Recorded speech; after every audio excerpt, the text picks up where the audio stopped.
कि एक सुंदर सा नगर था। उस नगर में एक सुंदर सी स्त्री एक कुएं में पानी भर रही थी। नारद जी ने कहा, देवी बड़ी प्यास लगी है, क्या हमें पानी मिलेगा?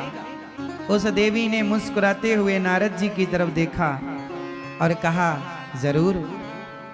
नारद जी ने ऐसे किया, अपने दोनों हाथों को आगे बढ़ाया, उसने घड़े से पानी नारद जी की अंजलि में डाली और नारद जी पानी पीते हुए अपने नेत्रों को उठा करके ऊंचा करके और उसकी सुंदरता को, स्त्री की सुंदरता को देखने में इतने मस्त हो गए कि भूल गए कि मैं कोई काम करने आया था।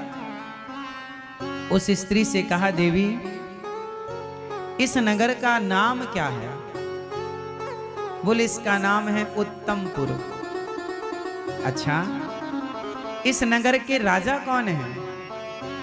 मेरे पिता इस नगर के राजा हैं। अच्छा, तो आप राजकन्या हैं? हाँ। देवी आप बहुत सुंदर हैं, क्या आप हमसे विवाह करेंगी? देवी ने कहा, हाँ, यदि मेरे पिता तैयार हो जाएं तो मैं आपसे विवाह कर लूंगी। चलो हमें अपने पिता से मिलाओ। अब नारद जी उस लड़की के पिता से मिलने गए और भगवान भेजे थे कि जाओ हमारे लिए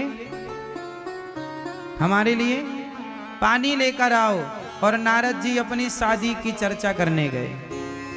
लड़की के पिता से बोले, आपकी कन्या बड़ी सुंदर है, हमें पसंद है। राजा ने कहा, महाराज आप तो देवर्षि नारद जी हैं। हाँ हाँ, ठीक पहचाना, हम देवर्षि नारद। अरे महाराज, आप जैसे महात्माओं के पास हमारी कन्या रहेगी तो ये तो हमारा सौभाग्य है कि आप जैसे तपस्वी हमारी कन्या को वरण करेंगे। लो भैया, सुंदर सा समय निकाला गया, तारीख तय की गई और नारद जी का उस लड़की से विवाह संपन्न हुआ। अब नारद जी हो गए गृहस्थी। ध्यान से सुनना, नारद जी हो गए गृहस्थी और नारद जी ने गृहस्थी में रह करके बड़े प्रेम से उस नारी के संग रहकर आनंद लिया। एक दिन उनके ससुर की मृत्यु हो गई। ससुर की मृत्यु हो गई तो इनके साले थे नहीं। अब नारद जी, एक बेटी थी उनके राजा की, तो नारद जी ही राजा बने। अब नारद जी राजा बन गए, उनकी पत्नी बगल में बैठी रानी बनी। कुछ दिन बाद नारद जी के एक बेटा हुआ। कुछ वर्ष बाद नारद जी की एक बेटी हुई। एक बेटा एक बेटी। नारद जी के बड़े मंत्री, बड़ी सेना। एक दिन नारद जी ने सोचा कि चलो जरा देखो कि हमारे राज्य के आसपास किन राजाओं का कब्जा है। तो मंत्रियों ने बताया, महाराज फलानी दिशा में फलाने राजा का कब्जा है, हमारे राज्य के कुछ जमीन पर कब्जा किया है। नारद जी ने कहा, सेना तैयार करो और उस राज्य पर आक्रमण करो, अब हम अपने राज्य का विस्तार चाहते हैं। नारद जी क्या लेने गए थे? पानी, और राज्य का विस्तार करने में लग गए। हम अपने राज्य का विस्तार चाहते हैं, सेना तैयार करो। लो भैया, नारद जी की उपस्थिति में सेना तैयार हुई और सेना आक्रमण करने के लिए चली। पर नारद जी आक्रमण करें उसके पहले सामने वाले राजा ने आक्रमण कर दिया और नारद जी की सेना मारी गई। नारद जी का पहला युद्ध था, कभी लड़े नहीं, तो माला जपते रहे सारी जिंदगी, नारायण नारायण नारायण। और आज बाबा जी युद्ध करने चले हैं और जब युद्ध करने गए तो ये हार गए। सामने वाले राजा ने नारद जी को हराया और इनके राज्य पर कब्जा कर लिया। अब नारद जी भागे, अपनी पत्नी और बच्चों को लेके भागे नारद जी। अब भागते भागते भागते भागते एक जंगल में पहुंच गए। एक बेटी थी छोटी सी इनकी और एक बेटा था। बेटा थोड़ा बड़ा था, 5 साल 6 साल का बेटा रहा होगा, 3 साढ़े 3 साल की बेटी रही होगी। अब लो भैया, नारद जी पत्नी को लेके भाग रहे हैं, ना खाया ना पिया, बस भागा भागा भागा। सेना पीछे लगी है बंदी बनाने के लिए। अब नारद जी भाग भाग के चले, खाना पीना कुछ नहीं। पत्नी बोली भूख लगी है, बच्चे चिल्लाने लगे, रोने लगे। उस छोटी सी बच्ची को ना पानी मिल पाया, ना भोजन मिल पाया। बच्चे रो रहे हैं। अब नारद जी अपने बच्चों को जब रोता हुआ देखे ना तो वो भी रोने लग जाएं, लेकिन क्या करें। तभी उन्हें एक नदी दिखाई पड़ी।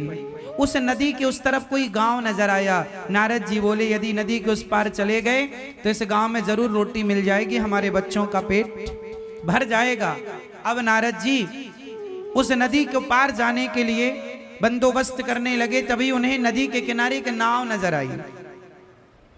कहीं बहकर पुरानी सी नाव आ गई। बहुत अच्छी हालत तो नहीं थी, पर नारद जी के बच्चे भूखे थे। अब नदी को पार करने के सिवा उनके पास कोई चारा ऑप्शन नहीं था। अब जैसे तैसे उसमें और लकड़ी लगा करके उसमें उसकी मलहम पट्टी करके नाव की, और नारद जी उस नाव में बैठे। बच्चों को बिठाया, पत्नी को बिठाया, खुद नारद जी नाव जागो चलाने लगे। नारद जी नाव चलाने लगे। दुर्भाग्य देखिए कि जब नाव बीच भंवर में पहुंची, बीच नदी में, तो नाव में पानी भरने लगा। और जब नाव में पानी भरा तो नारद जी घबराए। पत्नी से कहा तुम्हें तैरना आता है? बोले हमें नहीं आता। अब नारद जी देख रहे हैं कि पानी भर रहा, छोटे छोटे बच्चे, 2 बच्चे, पत्नी। अब जोर कितनी नाव चलाएं, कैसे नाव चलाएं, फिर भी पानी को रोक ना पाए। और दुर्भाग्य देखिए कि नाव में पानी भर गया और नाव डूबने लगी। जब नाव डूबी तो नारद जी की पत्नी उनकी आंखों के सामने डूबने लगी, उनके बच्चे डूबने लगे, उनकी नन्ही सी बेटी पानी में डूबने लगी। नारद जी अब अपने को बचाएं कि पत्नी को बचाएं कि बच्चों को बचाएं।